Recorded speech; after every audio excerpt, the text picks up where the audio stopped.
আমি সুমনা চলে এসেছি নতুন একটা ভিডিও নিয়ে। তোমরা সবাই কেমন আছো? আর আমি তো খুব ভালো আছি। অনেক দিন হয়ে গেল তেমনভাবে রৌদ্র হয়নি।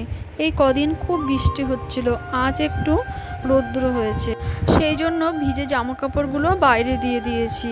আগের দিনের ভিডিওতে সঙ্গীতা দিদিভাই আমাকে কমেন্ট করেছিল, খুব সুন্দর হয়েছে ভিডিওটা। তোমাকে অনেক অনেক ধন্যবাদ দিদিভাই। আর আজ কোনো ঘরে সবজি ছিল না, সেই জন্য ভেবেছিলাম ডাল আর ডিম বানাবো। তো ডিমটা আমি ওইদিকে সিদ্ধ করতে বসিয়েছি, ডালটাও সিদ্ধ করতে বসিয়েছি। ওইদিকে ডিমে আমি আদা রসুন দেবো, ওই জন্য আদা রসুনটা ছাড়িয়ে নিচ্ছি। যাই হোক, দেখো এইদিকে ডালটা সিদ্ধ হয়ে গেছে, সেই জন্য ডালটা আগে বানিয়ে নিচ্ছি। প্রথমে তেল দিয়ে তারপরে ফোড়ন, শুকনো লঙ্কা, তেজপাতা আর টমেটো দিয়ে দিয়েছি। তারপরে দেখো সিদ্ধ করা ডালটাও দিয়ে দিয়েছি। যাই হোক, দেখো ডালটা আমার বানানো হয়ে গেছে। আর আগের দিনের ভিডিওতে পল্লবী দিদিভাই আমাকে কমেন্ট করেছিল, সত্যিই অপূর্ব লাগে তোমার ভিডিওগুলো, আর তোমার কথাগুলো শুনতে খুব ভালো লাগে।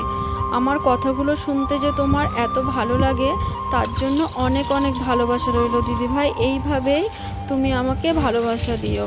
যাই হোক, দেখো ডিমটা তো আমি ছাড়িয়ে নিয়েছি, তারপরে এর মধ্যে একটু হলুদ লবণ মাখিয়ে ডিমটা ভালো করে ভেজে নিয়েছি। আলুটাও সিদ্ধ করে রেখেছি। তারপরে আমি তেলের মধ্যে গরম মশলা আর শুকনো লঙ্কা দিয়ে দিয়েছি, আর দিয়েছিলাম পেঁয়াজ, একটু আদা রসুন বাটা দিয়ে ভালো করে আমি এটা ভেজে নিয়ে এর মধ্যে টমেটো দিয়ে দিয়েছি। তারপরে শুকনো লঙ্কা, হলুদ, লবণ দিয়ে ভালো করে কষিয়ে সিদ্ধ করা আলুটা দিয়ে ভালো করে কষিয়ে নিয়েছি। তারপরে জল দিয়ে দিয়েছি। আর দেখো ঝোলটা ফুটলে আমি ডিম দিয়ে একটু গরম মশলা দিয়ে এই যে ডিমের তরকারিটা নামিয়ে নিয়েছি। যাই হোক, আজকের ভিডিওটা আমি এখানেই শেষ করলাম।